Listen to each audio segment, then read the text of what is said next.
Hello, everybody. Welcome to the Rise About Justice Movement podcast. My name is Zachary Mallory, and I am the founder and host of the Rise About Justice Movement podcast and of the movement. Today, I would like to give a brief viewer discretion is advised due to the nature of the topics that we will be discussing today. Today, I am joined by Katie White, who is a co-founder of Enough, based out of the UK. Katie, welcome to the Rise About Justice Movement podcast. Hello, thank you for having me today. Absolutely. So let's let's talk about the situation that, across prevention and recovery, based in the UK, you see a unique perspective and also kind of looking into like what's happening in the United States and like that cross, focusing on like that cross prevention aspect. What are you seeing? And just walk us through that a little bit. Yeah, of course. And I think while we're based in the UK right now, it's unfortunately a very similar picture across the world, in the US as well, in other countries. And we have we have an international epidemic when it comes to rape and sexual violence, and it's getting worse. And part of the reason it's getting worse is because so much of it is invisible. We haven't yet created systems of reporting that survivors overwhelmingly want to use. And until we can create that, we're going to continue to have rape and sexual violence as underground issues where they only really come to light if they affect you or someone close to you. And to put exact numbers on it, in the UK, a woman is actually twice as likely to be raped as to get cancer each year. So it's over 400,000 women is the best estimate, who are raped in the UK each year. Um, it's quite amazing how hard it is to actually find good estimates for male rape in the UK. The US has better figures and research when it comes to that, but we know that it happens to men too. We see that 5 in 6 women don't want to report, 4 in 5 men don't want to report, 9 in 10 students don't want to report. And you also see that there is no effective deterrence yet, really, in society. So less than 1% of rapists are convicted. And that means survivors are told a message of, well, there's no point reporting because you go through that process that can often be incredibly traumatic to try and get criminal justice, but most of the time, 99% of the time, it doesn't lead to any outcome. And it also tells perpetrators, go ahead, there's no consequences, and this isn't serious, because if it was serious, society would be taking it more seriously. So we know it's a huge problem. It's society is becoming increasingly aware, but so much of it is still invisible. Our government in the UK, Labour, when they came into power, they said that they would be halving violence against women and girls, VOG, in the next decade, and they haven't yet shown any preventative initiatives that they're launching to do so. So there is very much a public expectation that real change is being delivered on this topic, and it's so necessary. It's coming too late, really, because the problem has reached such catastrophic levels. And as I say, it's very similar picture around the world. We get messages. I'll talk more about the work we're doing, but we get messages requesting that we go to pretty much every country in the world on a daily basis. And it's horrific that that is the case, but it also shows that what we've developed in this idea of building something that survivors actually want to use is so intuitive to people and really is a first step in trying to solve this problem. Yeah, absolutely. And a lot of people really focus on like the United States because, we have some of the astronomical rates, but also looking at it from a global scale, it's not just the United States. In the United States, in a lot of regards, is actually advanced more than other parts of the world. And then it just kind of goes back and forth. And Enough has only been around for a year, right? You launched in October 2024, correct? Yeah, so I mean, by the time this comes out, it will probably be almost exactly a year that we launched. And you're right that in some respects, the US could be seen to be more advanced because there Mhm, are alternative reporting systems that have been tried and tested in the mhm, US. And we've learned from those. We've learned from many different things in launching and developing enough. But the very first thing that we started with was speaking to survivors because we knew that the only way we could try and stop this is if we give survivors a form of reporting that they actually want to use and is of benefit to them, because otherwise you continue to have a system and a problem where it's kept invisible. And we believe that, and not everyone agrees with this, but we believe that it's not on survivors to change to fulfill the needs of the system. We believe it's on the system and on society to provide optionality and choice to survivors and help people have something that's gonna help them in their recovery, but also stop it happening to others at the same time. So we went and did that initial research almost 2 years ago now, probably around 2 years ago, and that involved literally just putting posters up on the backs of loos and saying, "Are you a survivor and do you want to help end rape?" And through those sign-ups and through those very courageous and honest conversations, we learned a huge amount, and we learned a huge amount about why people aren't reporting today. And it's not because they don't want to report at all, it's just because the the existing options feel very binary and extreme to them. So it feels to most survivors that they even either have the option of do everything and decide immediately that they're going to report and make it more official, or do nothing. And in the 48 hours, or in some cases a week, that you have to make that decision, the time flies by and you cannot be sure of what you should do. And that's one of the effects of trauma, but it's also just a reality of making a decision of that scale that's going to affect your life for years to come and your family's life or friend's life. It requires a lot more consideration than what the time currently allows. And so in those conversations, there were essentially three themes that came out that people wanted to have access to or wanted to be available to them. And that's what we've built at Enough. So the first is people want to be able to document what's happened to them and then be able to decide later if they do anything with it. But even if they decide to do nothing with it, they've got it there, they've saved it. And that's such an essential step in recovery, is that confirmation and acknowledgement of what's happened and it not being your fault that then allows you to move forwards. The second thing is prevention and stopping this happening to other people. And then the third thing is being able to get better without depending on therapy. And so that's essentially what we have created. We've tried to give survivors those three things. And then the rest of the time pre-launch we spent speaking to experts and getting their perspective on this as well and factoring that into the development.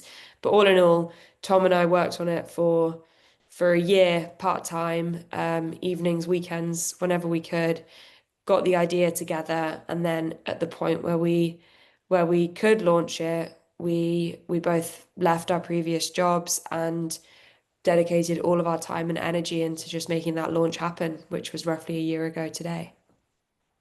which is incredible.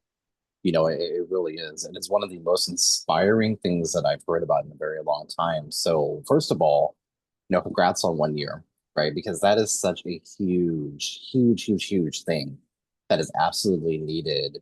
And your organization inspires me beyond belief because it's like this revolutionary, which is something that is so incredibly needed.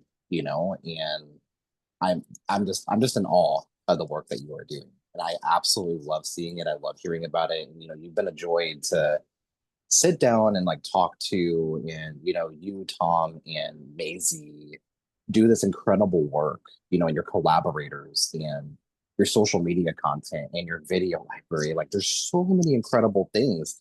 So what led you to creating enough, and just walk us through like that journey. Like you said, you were working at a previous job, and you were doing it part-time and on the weekends and whenever you had some free time. But what was it like? What was that process of creating enough? Like, what was that? Did you?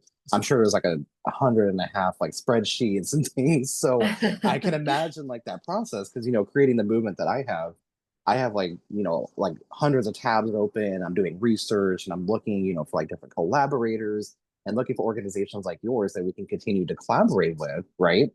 But what was that journey and what led you to creating enough? Like, obviously, you saw a need for this, right? And what Yeah. what was that journey like for you?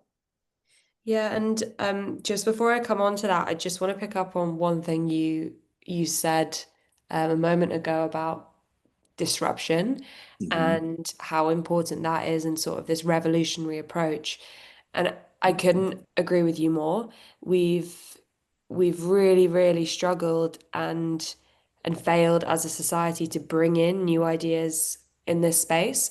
And I think part of that is because of how sensitive the topic is. So of course people want to be sure we're doing the right things and everything is safe and trauma informed and is going to make a difference. But I think we've also seen that having too much risk aversion and being too scared of change for those reasons actually can create just as much harm, if not more harm, because we look at the pace of change in other sectors and we look at the new ideas that are coming up and that just hasn't happened when it comes to sexual violence and sexual violence prevention.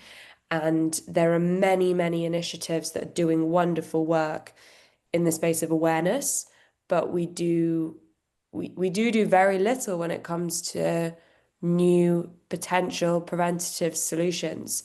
And I'm not aware of other initiatives like enough, and I think that's wrong. I think there should be so many innovations when it comes to sexual violence prevention and support for survivors after sexual violence. And I've been to countless health conferences and health tech and femtech events through this journey, and we are always the only one that is talking about new ideas in preventing sexual violence. And there should be innovation hubs and incubation zones and things like that across the country and across the world that put this at the top of the list when it comes to priorities. So if there are people listening that have ideas or thoughts or even if it's just at the level of a conversation with a friend about something that might work, go a bit further with it, talk further about it because we have to have more approaches, not less, if we want to try and fix this and change the way things are happening today. And that leads me into the journey because this me and Tom meeting could have so easily not have happened, and I could be so easily not sitting here right now and talking to you, and I'm so glad we are. But Tom is the father of one of my friends, and he lives in New York. I was living in San Francisco a few years ago for work, and we happened to meet, and we happened to have a conversation about sexual violence. And this was just in one evening, and it became very clear that both of us were very committed to doing something about it. And he has dedicated the last 8 years of his career to learning about this space, particularly like the mental health side of things, as well as prevention. He's set up Talk Consent, which is the UK's fastest growing consent education company, alongside his son, Dan. And we just had this remarkable evening and conversation, and we kept that conversation going. And it led from a conversation to ideas to meeting with experts, having those research conversations with survivors. And of course, there was huge amount of sacrifice involved because you can't just work on something on top of a full-time job and it have no effect on your life. But I mean, I can't speak for Tom, but I feel like we would both say that it's so worth it, and it's not something that we've ever questioned or thought, was that the right thing to do? And I think I think sometimes when people have ideas, they actually think, you know what, I should quit everything right now and just go for it. And that's not always the best thing, because sometimes when you're starting something new, having the constraint of only having a few hours a week to work on it means you really do focus on the most important stuff. And I think that's a lesson that we've carried through to now, even though we're both working on it full time, we really do just have a focus on the things that matter. And yes, we saw less of our friends, and yes, we made a huge financial sacrifice as well. And for me, that involved not renting anywhere for a year and kind of sofa surfing between my boyfriends and my family and various friends, so that that money I could put towards having an effective salary the next year, because I saved it and didn't spend it. And Tom has a similar situation as well, similar sacrifices. But I'm so glad I made and we made those sacrifices. And yes, it's a heavy topic, and people often ask if that gets too much, but that's pretty low down in terms of the problems and difficulties that I encounter or we encounter. And I think it's because we do take such an empowering take on the problem as well. We're not just talking about it, we're doing something. And for me, even if we stop this happening to just one person every single hour that we spent working on it, or every single sacrifice, or every single evening where I've been crying for whatever reason, it's all worth it. And I wouldn't question it for a moment. And partway along that journey, we met Dr. Maisie, who's our clinical lead, and is just phenomenal at what she does. She's both a private therapist, she works for the NHS, and she also supports us at Enough. And she believes that there has to be a place for more accessible digital free recovery resources, as well as a place for sort of the luxury of therapy. And you can call it a luxury because it is expensive, or it involves waiting a significant amount of time to be able to access it. And so together we've built recovery resources that build from core principles like the ecosystems theory, where we're supporting at every level of someone's context and journey, whether that's their set themselves or friends or family or wider societal context as well. And it was just so refreshing to meet Maisie and to have worked with Maisie for this time, pretty much for the full 2 years as well. Because while on one hand we want to stop this happening in the first place, we also do need to acknowledge that it is still happening right now to people across the world. And it's something that happened to many people, to people many, many years ago, and they deserve effective recovery and helpful, validating messages. So that's what we're trying to deliver, as much as we're trying to stop it in the first place. And I think one of the highlights of this whole journey is the people that we meet along the way, and those posters that I mentioned that we put on the backs of loos to do the research. Many of those people ended up becoming ambassadors in our first launch city in Bristol. And I've never met people before by putting posters in loos, and it's such a wonderful values-led way of meeting like-minded people. And I recommend it to anyone who's trying to form a group or hire new people, is put posters on the backs of loos, because you remove any type of bias and you do just find people who align. So yeah, that's kind of a snapshot of the journey, and there's much, much more to it, but it's been quick, it's been impactful at a very early stage, and I think that's why so many people are so interested in the concepts that we've developed. Exactly. And that leads into the next, question or next aspect that I wanted to talk about was that impact that Enough has had up to this point.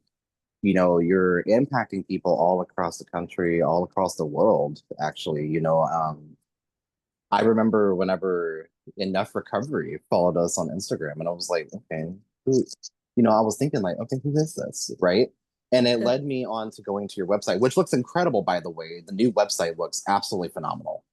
Oh, Like, thank you. it looks absolutely incredible. I know it just launched, and it looks absolutely incredible. Not that the previous one was horrible by any stretch, but this one looks absolutely incredible. It's so easy to find, so easy to navigate, and it walks through the entire process and everything that you all are creating. It is beyond incredible.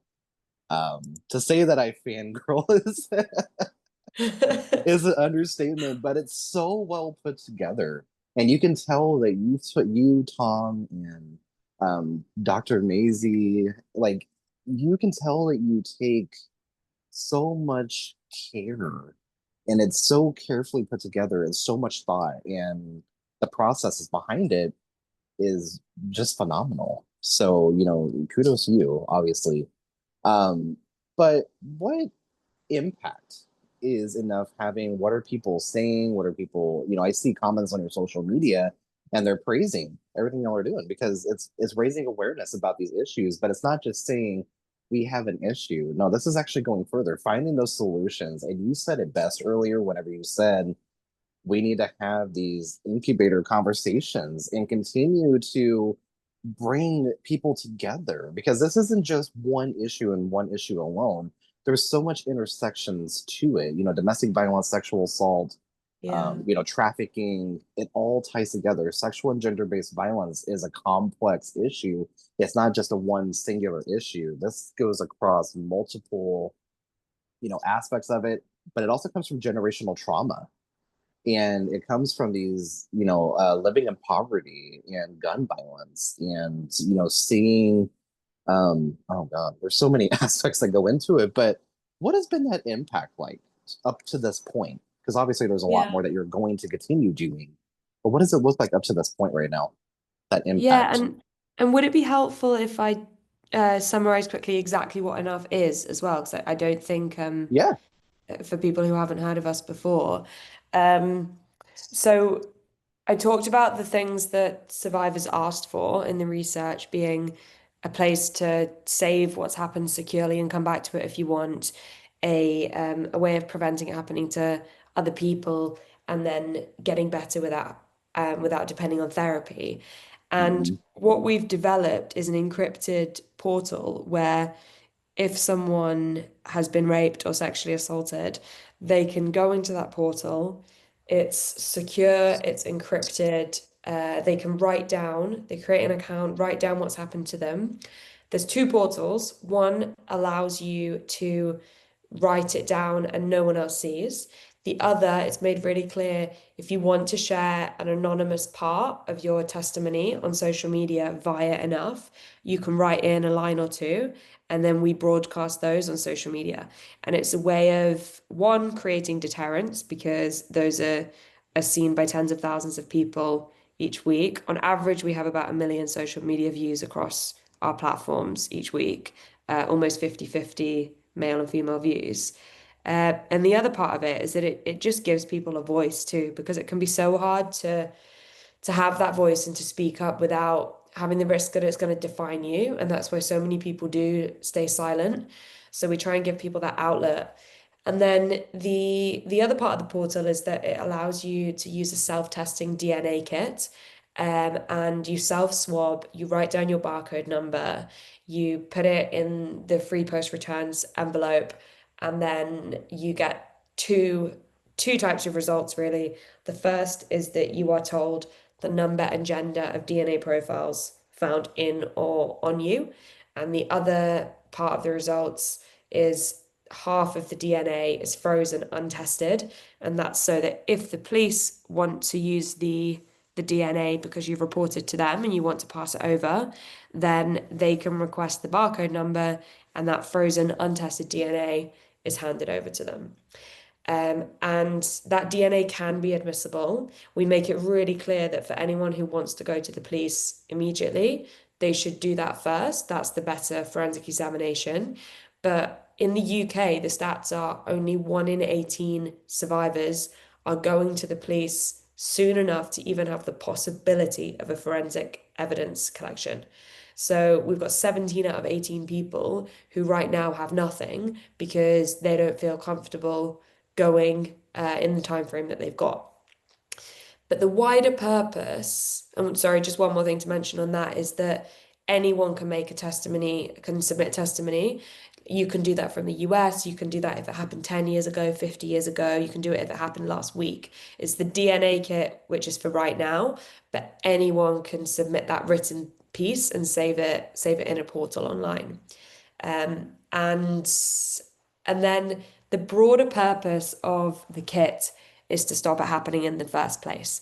If in a university, and I give a university as an example because you have a closed effect within a campus where students talk, everyone knows about everything, that's kind of word of mouth is particularly powerful there, as well as social media. If students know that self-testing DNA kits are available, it creates a threat and accountability that didn't exist before. So we gave out 8,000 kits in Bristol last year, and that's a university of 30,000 students. That meant that 1 in every 3 or 4 students had one of these, and that meant that every friendship group, every uni flat or house definitely knew about the kits if they didn't have one. And so we've heard from students that they believe that created 70% prevention of sexual violence on campus. The main reason being, they say it started conversations that were previously silenced. And before then, the only conversations about sexual violence and consent that were happening were after the fact. So if it happened to someone in a friendship group and they were talking about the impact of that, or sadly, did they believe that it had even happened? Whereas now, because of these kits, they were talking about, well, why do we need these kits to exist? Oh, it's because we have a huge problem on campus and people don't feel comfortable reporting. And why do we have these kits? Because people don't want to report to the police or the university. So this gives them power and another option. And ultimately, if you didn't support enough, it raised questions of, well, why don't you support enough? What does that say about you? And we witnessed the most amazing effect among young men, where young male students who previously it's been really hard for them to know what to say on this topic without potentially being cancelled or, say the wrong thing and you're branded as like toxic masculinity. So it was really quite inspiring to witness them see an opportunity to be allies and affect social change and then really take that opportunity. The rugby club, which is the group probably most associated with, stereotypical dominating masculine behaviors, unfairly so, was the first group to say we want to dedicate a match to survivors and talk about how much we support enough. We've run campaigns with dads where we educate dads on the difference they can make and how they need to step up and have this conversation and not kind of bury their heads in the sand. So the social deterrence is only possible with that male allyship and with that involvement from all people, not just the people that it's more likely to happen to. And that figure of 70%, when you compare it to the less than 1% conviction rate of perpetrators, it really does make you stop and think and wonder, could this be like smoking or could this be like drink driving, where public health campaigns and social deterrence were the main drivers of behavior change, not just criminal deterrence. And then the last part of enough, which is hugely important and is what we've been working on with Dr. Maisie, is the recovery. And it's been proven by the NHS that it can be just as effective to watch a video with a therapist as to go and have therapy. And that's a huge finding in terms of democratizing recovery after sexual violence. 75% of trauma sufferers across any type of trauma will never access therapy, and they deserve support. They deserve better than nothing. And so we've built off that NHS research. We've built from the ecosystems theory that I mentioned and polyvagal theory as well, which was a huge part of Dr. Maisie's research in her master's, sorry, in her doctorate. And so much of that is based on having choice, having autonomy, and being able to understand why we think certain things and why we reacted in certain ways and why we feel the way we do, to be able to then acknowledge and have that level of acceptance and then move forwards and move on with your life, and not be affected to the same extent when it comes to trauma. And right now, 94%, this is in the UK, but the statistics are similar across the world. 94% of survivors are suffering symptoms of PTSD in the first 2 weeks. That's almost everyone. And 50% develop full-blown PTSD after 6 months.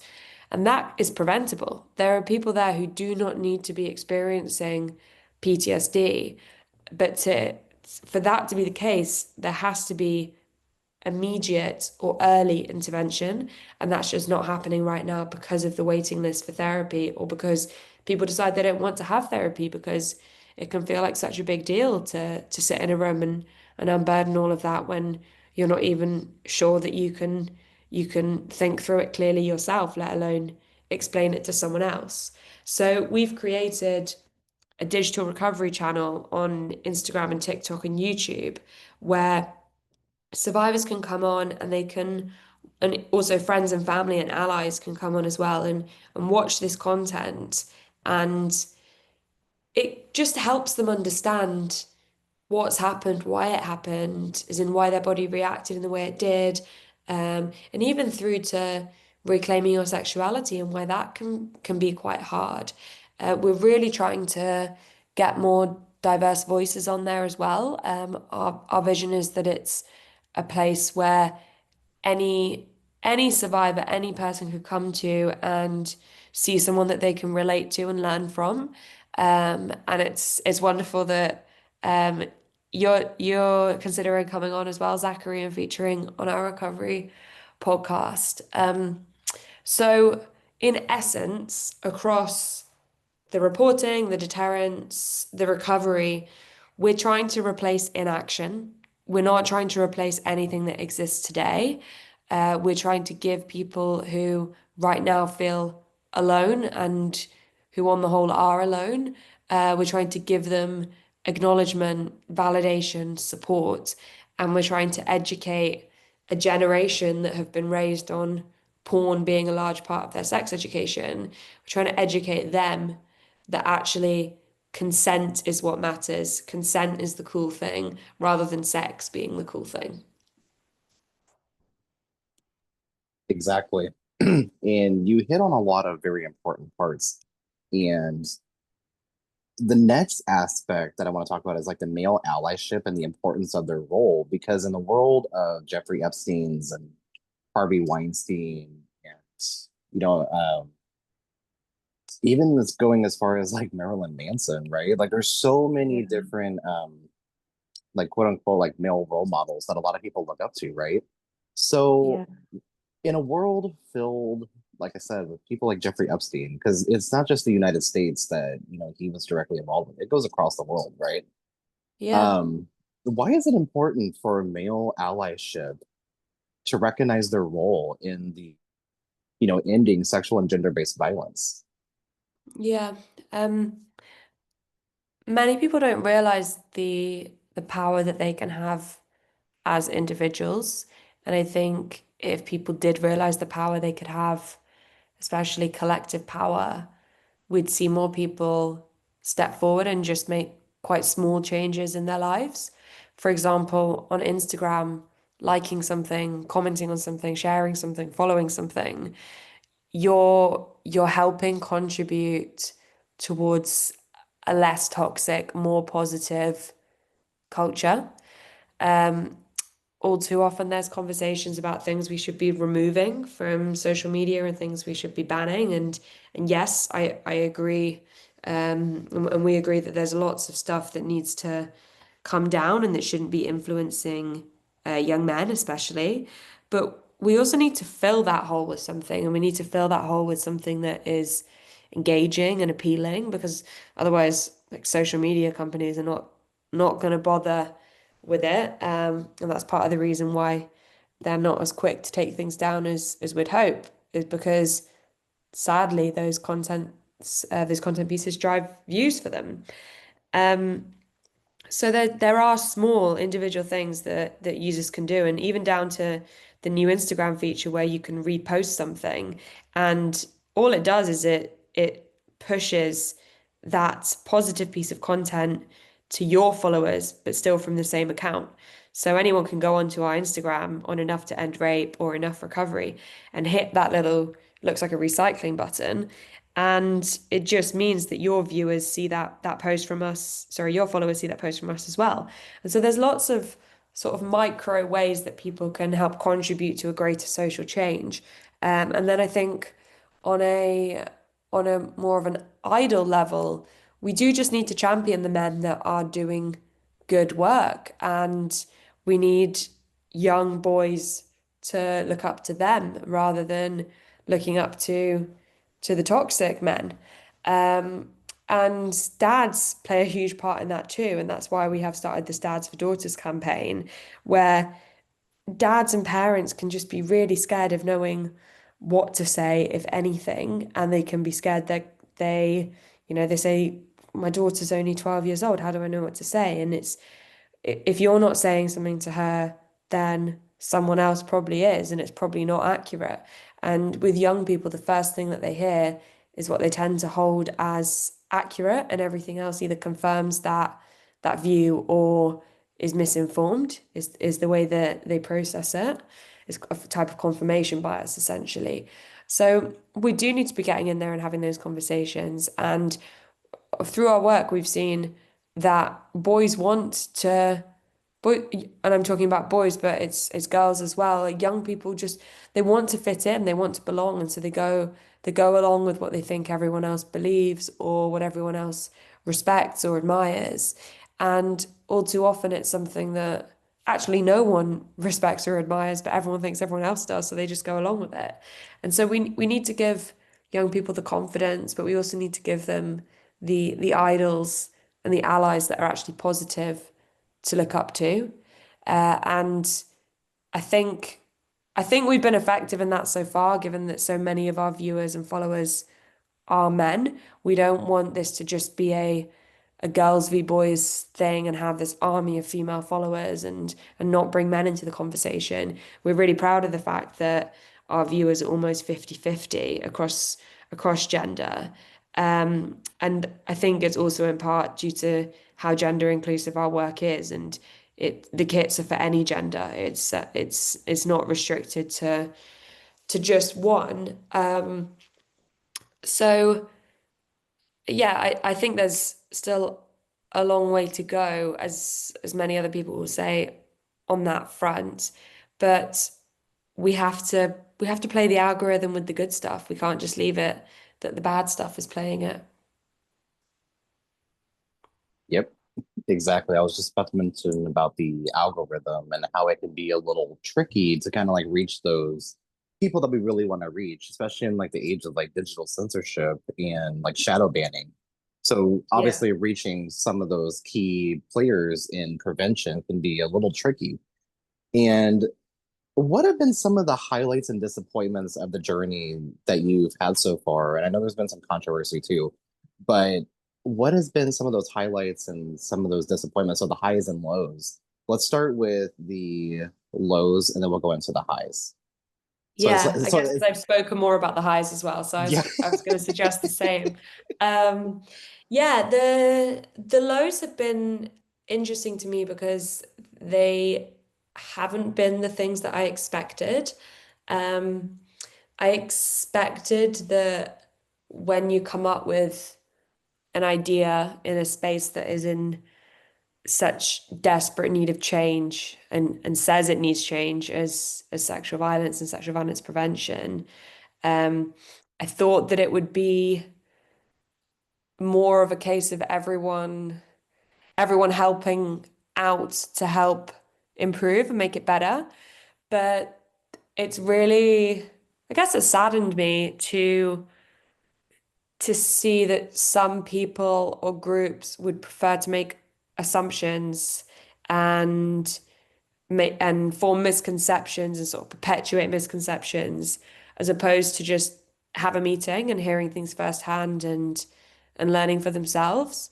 Um, it's disappointing to see how political it can be sometimes, and I completely respect that there's a certain level of, we need to be cautious of new things because this is so sensitive.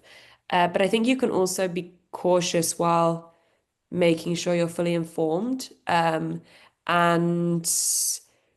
I would have loved the opportunity to meet with some of the people that don't fully get what we're doing. And you spoke about controversy. There's been controversy about the kit.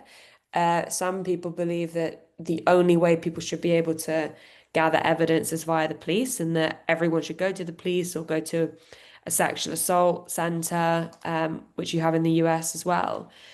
But survivors are telling us they want something else. I mean, the numbers speak for themselves, the fact that people aren't reporting. So I think I think you can hold a few truths at the same time. You can hold the truth that survivors should go to the police or a sexual assault center first, but if they don't want to, they deserve better than nothing. And I think that's where we come up against difficulties and confusion is among groups who don't understand that we always signpost people to the police or to a SARC first. It's literally impossible to make a report to enough without seeing messages of go to the police first if you'd like to. It's written on the kit about going and seeing all your various options. It's one of our first posts on social media is, it's just happened, one of the options available to me. Enough is the last one on that. So I think there's a knowledge gap there in terms of hierarchy when people sort of misunderstand the kit. Um, and then there also has been debate about the admissibility, and we've had it confirmed now that it is admissible and it can be admissible in court. But we didn't have that written confirmation from a senior lawyer when we launched, and so that led to a bit of debate there. We had that confirmation from legal sources before we launched. We wouldn't have launched without it. But I think a learning for me is that we should have had it formally in writing on the website at the moment that we launched, because some people do like to say, this evidence won't be admissible, but it can be, and it doesn't take a lawyer to recognize if a survivor is entering into a court case that they're better off having something rather than nothing. And our main problem in the UK when it comes to criminal deterrence and criminal justice is actually not convictions when cases are in court, it's getting the cases to court. And often they don't get to court because they don't have enough evidence. So the DNA can support with that and the timestamp testimony that effectively serves as a witness statement. Because the most common line of attack in a courtroom is from the defense saying, well, you're making this up in hindsight because you didn't do anything about it at the time. Whereas if you can point to that testimony and say, I did, I've had it saved for 10 years and now I'm ready to go through this process, then that adds conviction to their case. So I think I think I try and see it all as positively as I can and think it's opportunities to learn and improve our communication. But I do just wish that I do just wish that alongside these statements and kind of cries for radical change coming from the government and the sector, that it was matched with the same interest and openness and willingness to learn as that might suggest. And that's not speaking of every organization and every person in the space. It's definitely a minority, but it's made things harder than they would have been otherwise. And the only people that affects ultimately is survivors. The only group that criticism and controversy really helps is perpetrators who think, oh well, we've got all these groups that have the same objective fighting against each other, and that's continuing to make it easier for us. But I guess somewhat expected in any type of change or revolution is that it's never going to be completely smooth sailing, and you can't have disruptive solutions to a problem without there being some level of disruption. But we're just trying to go about it in the most transparent and kind of respectful way we can, and meet with people wherever possible. as best as possible, right? Because Yeah. that can sometimes be damn near an absolute challenge. And Yeah. what about some more of like the highs? Like what about, just looking at your social media, it's continuing to grow. You're doing some more outreach like across the world and starting to kind of like trickle into the United States too, which I'm really excited about. And we'll kind of get into that here in just a minute about like the future plans for Enough. But what about some more like those highs with along that journey? Because wherever there's lows, there's always a positive too. And Oh, for sure. if there's anything that I realized about your team, it's turning those lows into highs and overcoming that, because it shows, the data doesn't lie, right? The data shows itself, and like the survivors that you've interviewed, survivors that have contributed to like your research, you obviously know that there's a great need. And seeing that, what have been some of those highs? You talked a little bit about them like a little bit earlier, but branching off of that, what are some more like those high moments? Because there's been a lot. Like I said, Yeah. you've been around for a year, so obviously what you're doing is working, Yeah. and it's going to continue growing. And what have been some of those high moments for you? There's been so many. It really, really has been a wonderful journey, and it feels a bit like, when you're younger and you start to get post, and it's just the most exciting feeling ever because you don't know what's coming through the letterbox, and it's always a surprise. It very much feels like that. We have such brilliant things happen each week, from like messages we receive through to being nominated for awards and being featured on various podcasts and news channels. It's also just for me sort of the everyday moments as well, and the people that we've met and are working with on this that we could have so easily have never have met. And I think that's such a privilege and joy. And one group in particular that I love meeting with, we every month we have a co-creation panel, and that's where we take a different element of what we're doing to a group of people with lived experience, and we ask their feedback, and their reflections are just, it's so insightful and helps improve the service that we're providing for other people. And we've got we've had a huge past couple of weeks, which has meant we're very close to announcing our next pilot city in the UK, and that's where we'll be running a formal evaluation for 3 years. And that's going to be a huge, huge step for us. And sort of the last few weeks in getting ready for that have been just one massive highlight, as well as someone who, it's always the people that you meet that lead to the really interesting things, I find. And I met someone called Pete almost 2 years ago at a conference, like right at the start of this. And we've kept in touch. And he called me a few months ago and said, I want to host my birthday party in support of Enough. It's going to be a fundraiser.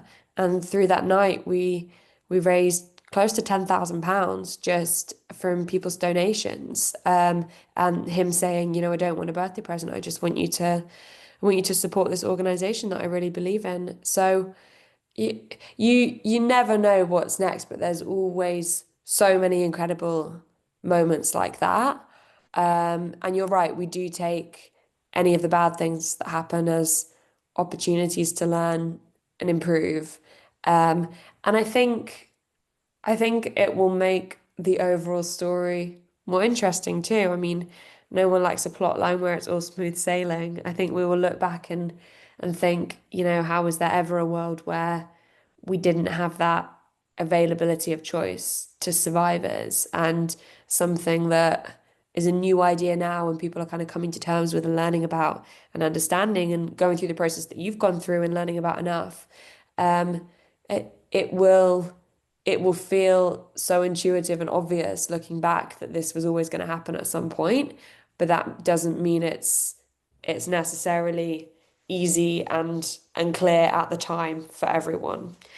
So I just look forward to that moment. I have such strong belief that this is going to create incredible change, not just on a national level in the UK, but also across the world. And every single time I meet a random member of the public and I talk to them about what I'm doing, including a builder that I met on the street a couple of weeks ago, uh, their reactions are always just, that is incredible. How did that not exist already? And you can't be doing something that gets that good a immediate response from people and be on the wrong track. Um, and I think for as long as we stay informed by what survivors are asking for, we will be doing the right thing. And a lot of it is just about perseverance and keeping going. But I've got the energy for that. So has the whole team. So has Tom. So has Maisie. So has all the ambassadors. And I think we're all just very excited for what's ahead. And I'm excited too. From my perspective over here in the United States, I'm deeply excited to continue seeing what the work that you all are doing. I mean, it is so incredibly inspiring. And whenever I think of the work that you're doing, I think of an organization here in the United States called Project Callisto. Yes, And we know Callisto. yes, they are doing some very impactful work and some incredible work. And whenever you were talking about like your vault, I was thinking about that and I was like, come to think about it, there really is only two organizations that I can think of on the top of my head, and that's enough. And Callisto, that's literally it. That's doing this, work, especially like digitally, right? Yeah. And learning about that because we have these tools at our hands. We have media, we have social media, we have like technology that can really help advance a lot of the work that we're doing, right? And in the world of AI, what have you saw as far as like, here in the United States, we have like a deep fake issue, like the deep fake nudity and Yeah, we like have the the same. videos that are being created on Google AI. And most recently, there was a thing that came to fruition and came to focus that somebody was going into Google AI and uploading videos to YouTube about how to murder women. And that's deeply devastating to learn about. And, this is something that's going on. And in the minds of people, it makes you wonder what's to come, right? So, what are you noticing in the world of like AI based in the UK? What are you noticing? Well, and tell me if this is kind of changing the question and I can come back to what you're asking. But when we think about AI right now, we're focusing on the good stuff it can do, because that's what we can control. So we're working right now on kind of taking the power of AI and combining it with digital therapy and the work we're already doing in recovery to create a platform which will help people genuinely prevent the onset of PTSD. Right now, we're creating resources that we believe are helping people, but there's no sort of built-in assessment and program to it. So you have to be doing something continuously for it to have sustained impact. So we're quite excited about the potential of AI in the recovery space, and it's something that hasn't been tried with sexual violence recovery to date. Um, but in terms of the negatives, I mean, of course, it's inherent in something that is growing faster than the regulation concerning it is growing. And we all know that the people that are in the positions of power and could slow the advancement of AI and make sure that some of the dangers and pitfalls are avoided aren't doing so on the whole.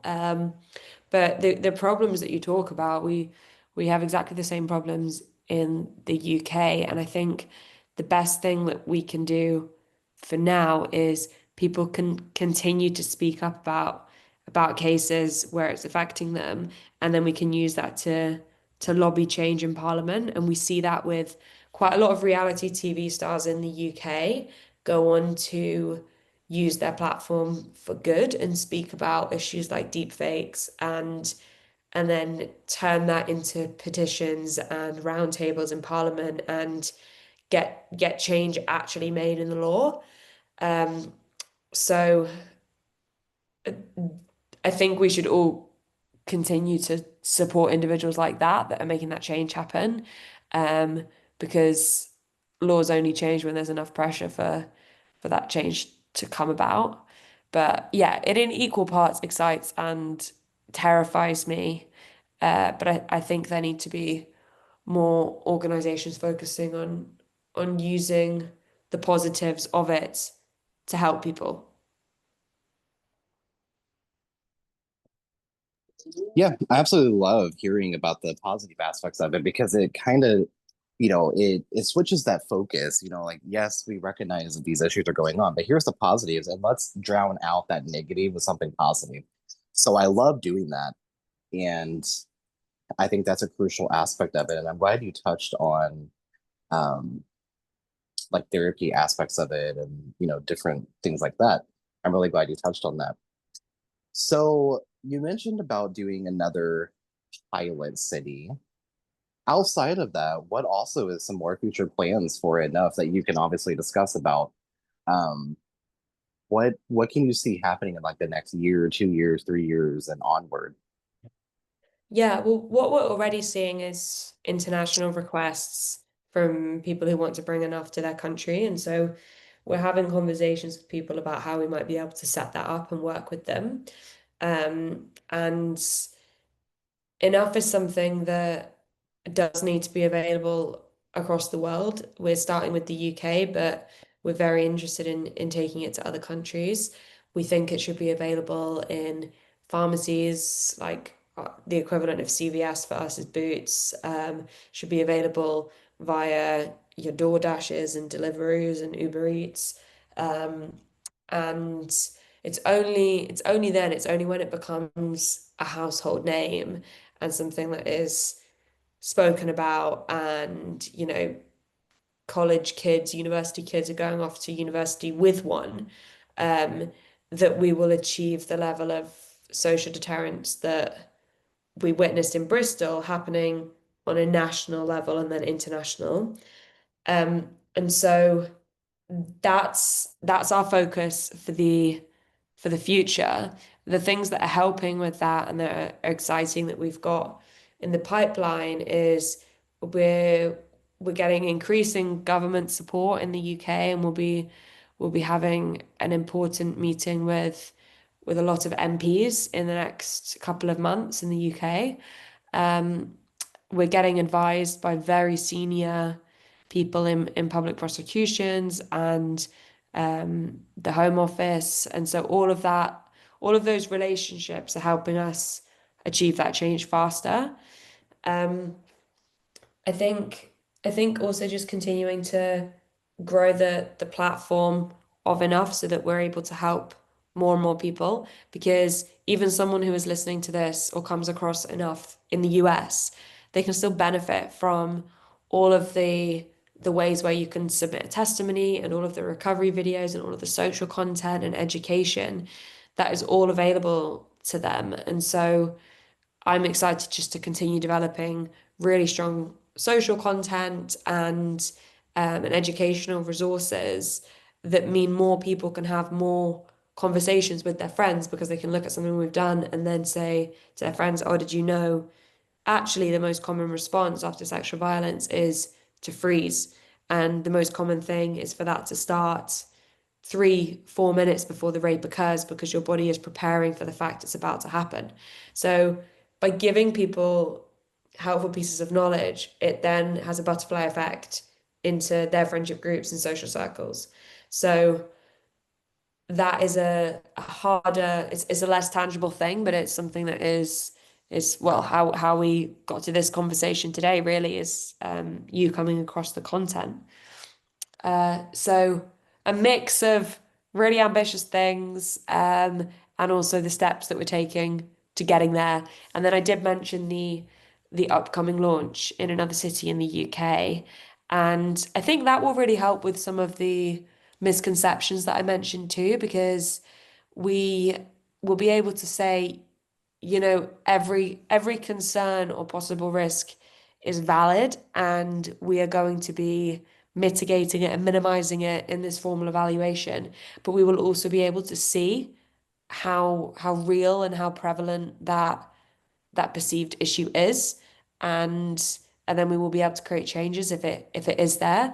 But otherwise, we're just sort of debating things that we don't know whether they're the case or not. So I'm looking forward to having that tangibility and sort of independent assessment that's going to come from a formal evaluation. I'm so excited to continue, the collaborative pieces with, Rise of Justice Movement and, Enough and just some of the other organizations. We collaborate a lot with Callisto, like we mentioned earlier, too. And I'll be interviewing the executive director, Tracy, on a future podcast episode very soon. And deeply excited, to continue the deep collaborative efforts and, looking forward to seeing future content, more collaborations. And there's so much work to do. We have Yeah. such a deeply impactful work that we can do in this digital space, and we can continue advocating in different ways, right? So, Yeah. is there anything else that you'd like to share about Enough or about your own personal journey or anything for the listeners today? Um, just give me a moment.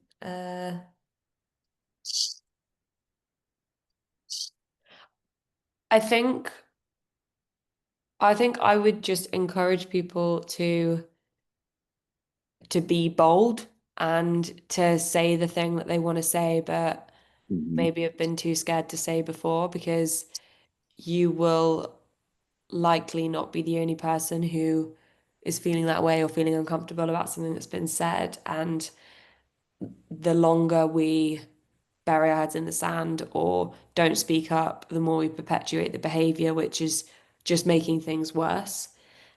So I think have that bravery, be the person that others respect and admire, and don't let the sort of herd mentality and wanting to fit in stop you from doing what's right.